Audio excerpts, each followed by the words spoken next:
आत्महत्या करू वाटली ना, प्रत्येकाच्या आयुष्यात डिप्रेशन येतं, प्रत्येकाच्या आयुष्यात एकदा तरी मरण्याचा प्रसंग येतो.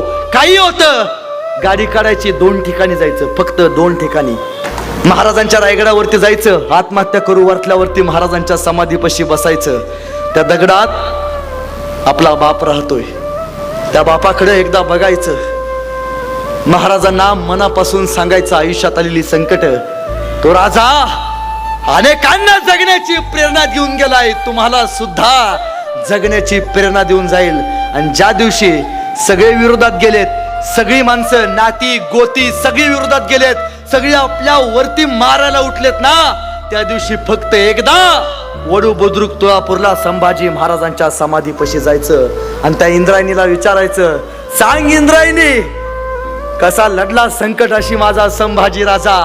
ती इंद्रायणी सुद्धा सांगेल, लेका ऐक, तुझा राजा जगला स्वाभिमानानं, तुझा राजा धर्मासाठी, माय माऊलींच्या आबरूसाठी मेला स्वाभिमानानं. हे बलिदान तुम्हाला सांगेल कसं जगायचं.